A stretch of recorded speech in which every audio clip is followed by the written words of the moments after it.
Ladies and gentlemen, now in today's video I wanted to break down and share everything I've learned about the Season 3 Knighthood boss on the Japanese version of the game, and also how to score really big points. We're going to be going over a few different strategies, kind of presenting a few different options as well, as we move throughout each difficulty. But every single week I've been scoring about 8,500 points, and this is just mega on JP. It's a really good score. I think Yod, like, by far always has the best scores in Knighthood, man. This guy's a beast though. He's got like all of the best sets, and he also goes for a few different tactics that you can go for to really ramp up your score if you're a massive spender. And I like to spend a bit on JP, man, but I'm not like Yod's level on JP. This is a bit crazy.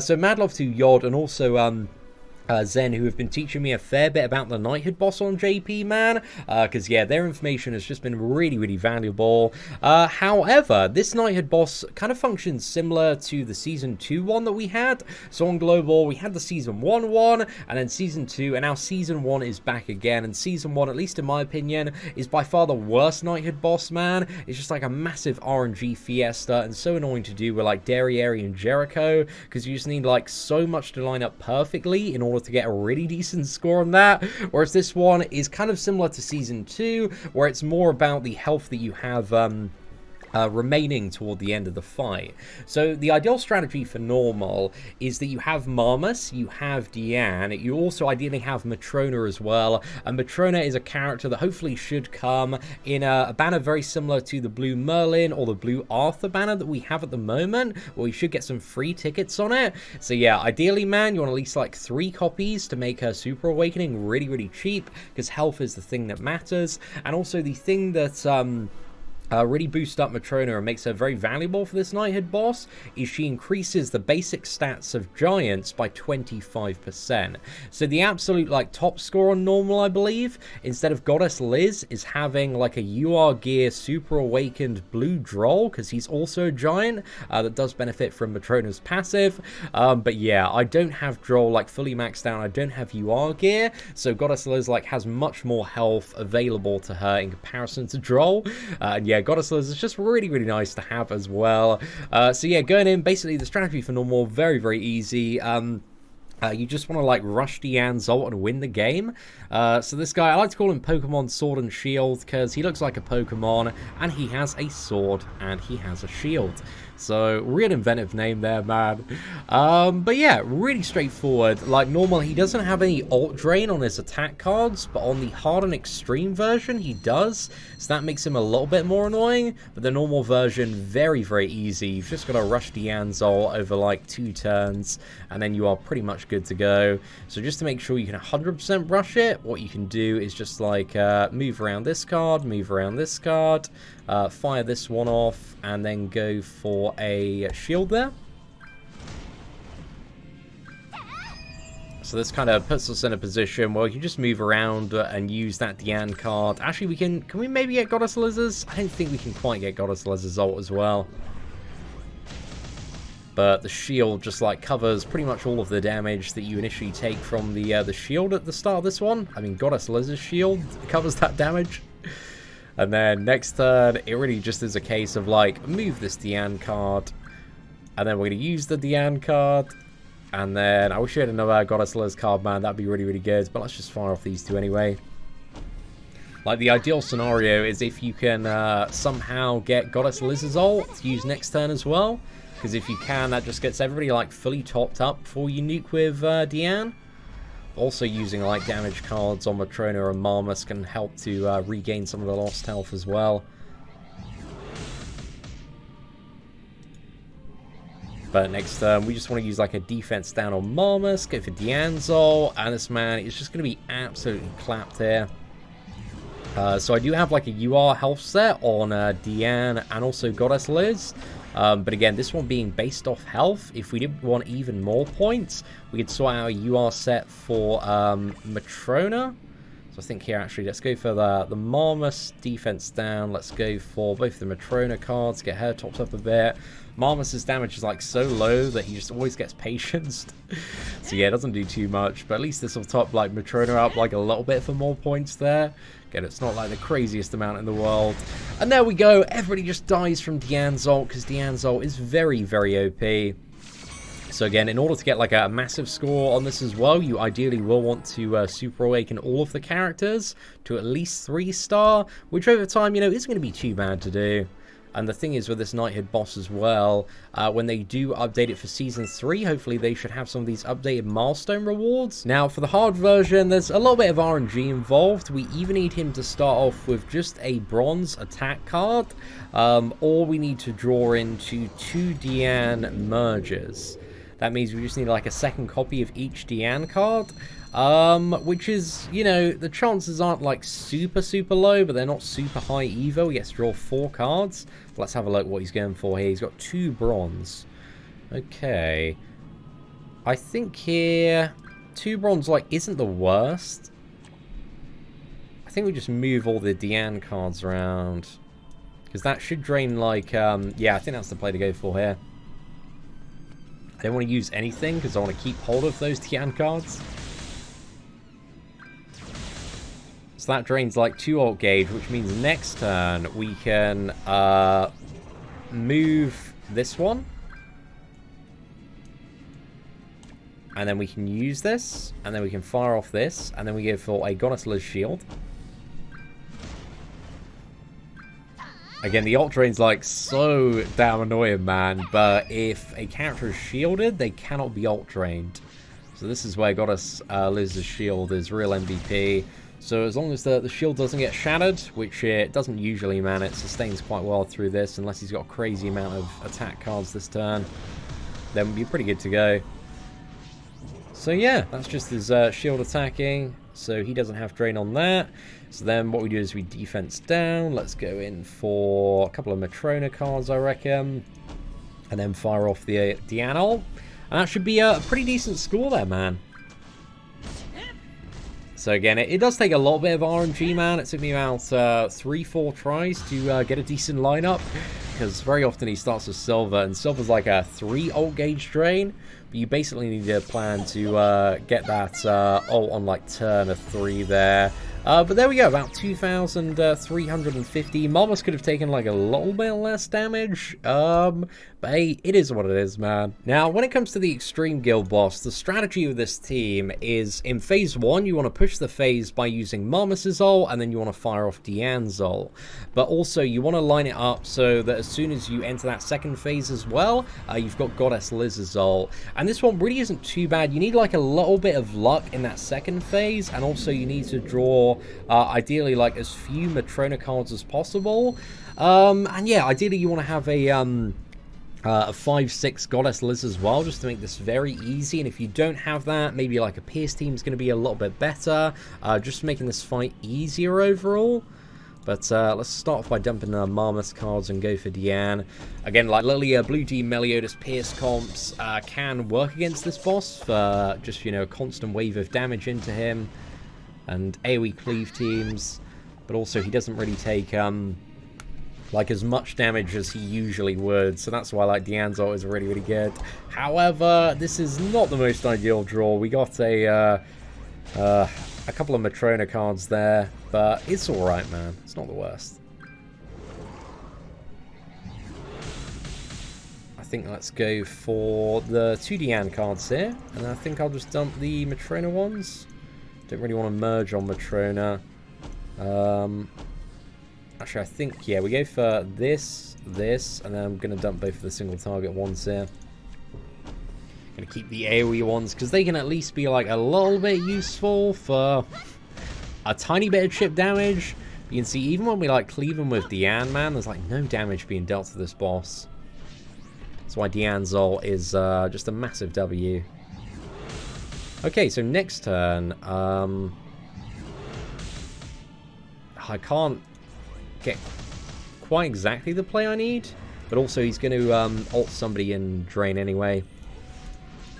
So yeah, I think here we go for, let's go for the merger on Goddess Liz, and let's use the Marmas card here. Makes a lot of sense. Want to move? I think we move the Marmas card to get him a little bit more up in alt gauge, because he usually like targets Marmas anyway. This man absolutely loves to bully Marmas. Actually, I think we go for 2 moves on Marmas. Let's get get to Marmas' ult, because like he's probably going to get drained, and his ultimate is like a single target, 3 ult drain. And if Marmas does die, Goddess Liz is going to bring him back to life. Oh no, going for Matrona. Actually, this is like pretty much best case scenario, is that he does go for Matrona, so that's really, really good news. Okay, so this turn, what we're going to go for is, let's fire off this card on Diane, and we need to, do we need to move for God? We actually don't need to move for Goddess Liz, like, just yet. Do I want to do it, though? I guess it gives me, like, stuff to do the following turn. I think just get rid of the Matrona cards, actually. Maybe get rid of this Marmas card. Actually, I can use that Marmas card, so yeah, I think I'm just going to dump these 2 Matrona cards for now. But you can see even Matrona's like slamming, barely dealing like anything to this boss. He's just a friggin' super tank. And that's why we need that 6/6 Marmas, boys. Hopefully you've all got your Marmases, 6/6. I hope by now. No, it's a massive whale character over here. I think the Goddess Liz is definitely a little bit whaley, but she's definitely a banner that like everybody wants to use every single gem they can find to summon on for sure. Okay, let's go for this move, and then I think I want to just move this one over somewhere randomly, like here. Should be fine. Actually, I'll move it here just in case we top deck a good merger. There we go. Firing off Diane's ult in combo with that is going to send that man to the Shadow Realm in phase 1. Again, if you don't have Marmas' ult, even my 6/6 Diane with UR health gear, she cannot hit hard enough to get that lad down. So just something to keep in mind there. So this turn, what we want to use is we are going to go for this. This is actually really, really good as well, because I think he needs like 4 attack cards to KO himself. So yeah, if we fire off the Reflect here, and then let's go for the Gravity Increase as well. I think we just go for both of these cards. Do I want to use Matrona's actually? There's not really any point using the Goddess Liz card. I'll just keep that on hold, just in case there's a bit of an awkward play next turn, because sometimes on the second turn what he goes for is like he has no attacks whatsoever, and it's just the shield that has attacks. And again, we've got to reflect the damage to him and not the actual shield, who's a separate enemy there. You can see here, he's just like nuking himself down with every single reflection. But yeah, we'll see what happens next turn. Again, needs about 4 or 5 of those cards to KO himself. Okay, so next turn he's actually using all 3 again, so he can kind of just go a little bit kamikaze here. And just use whatever cards we feel like. There's no point using anything that's going to get Liz's ult gauge up, or no point using a shield, because I don't want to potentially reduce the damage that he's taking from Reflect there. So yeah, we just fire these off, you know, get a few more points here and there. Not really too many. At that point, it's really just dumping the stuff. I think we're like 40 bonus points there from removing the stance on the shield there with like Goddess Liz's attack. So this card should kill him, I think, on the Reflect there. Yeah, not too bad. So that's how you deal with the second phase of Goddess Liz. Again, if you don't have her at a decent enough level, what you can use in place is just like a Pierce team. You can bring in Lilia, Dean Meliodas as well, and those are some available options. Obviously, they're lower scoring options. So one thing just to put out there as well, again, some ways that I could get more points personally and probably break about 9,000 is if I sort out like full UR gear for both Matrona and also Marmas, and also on JP, I don't have enough health sets for the associations as well. So I'm missing like potentially even more health that could go toward the score. So I think if I made those changes just using the setup as well, I could get about 9.5 thousand. However, like, I don't like to whale as much on JP in comparison to Global, man. Global is the main place that I've decided to spend my money. However, when this launches on Global, man, we're definitely going to pimp out some of these characters a little bit more. Again, on the normal version, we can be using Droll in place of Goddess Liz for a giant, and also getting that additional bonus health of Matrona, so Droll can work really, really nicely. But again, for the extreme and hard versions, because of the ult drain and also crazy last phase, I don't think Droll works too well there. But there is some sort of tactic that I've seen knocking about. If you want to like try hundreds of times on this boss to get like the biggest score out there, there is some sort of like Derriere and a latte tactic that allows like Yod and a few other like crackers on JP to surpass like 10,000 points. However, I ain't got time for that one, man. I'm just chilling, like doing this pretty casual tactic in order to surpass 8,000 points every single week. And yeah, what you need to do really on the season is just make sure that you have some sort of setup that can surpass ideally 6,000 points. Because the big thing that you're looking for are all these Super Awakening coins, man, that are in the various milestones here. So you get one like really early on, there's like another one. I think we're about to hit 6,000 and get another one as well. And there's just loads of really, really good stuff. Not to mention on top of that as well, the top 32 alliances on JP, or guilds, now get the opportunity to participate in guild wars. So that is something, I don't know if it's going to be like that on global as well, but yeah, we've also, just to show you, had some updates to the store. So if we look here, we can buy like Super Awakening coins with the some of the Knighthood stuff, and if you can enter like guild wars as well on JP, you can get even more of these coins, which means that you can get like even more Super Awakening coins, anvils, some resources you need to sort out characters there. So yeah, there's some pretty nice stuff, man. I think there are various brackets as you go down. But yeah, I'm not entirely sure how Guild Wars exactly works yet, just because there isn't a system live in the game. I think it goes live at the start of next Saturday, around 4 PM UK time. But yeah, I'm really interested to find out a little bit more. I think with our guild, we were top 32 last week. But one of the really big problems our guild has is scrubs. You know, the slackers, the people that just don't put in enough work, the people that spend far too much time on Twitter talking about like how many times they've come in a single day in comparison to like actually doing the Knighthood boss. So yeah, we need to sort some of these players out, man, because, you know, we've got some dead weight around like 25, and then we've got, you know, some people that just didn't even bother to do the guild boss last week.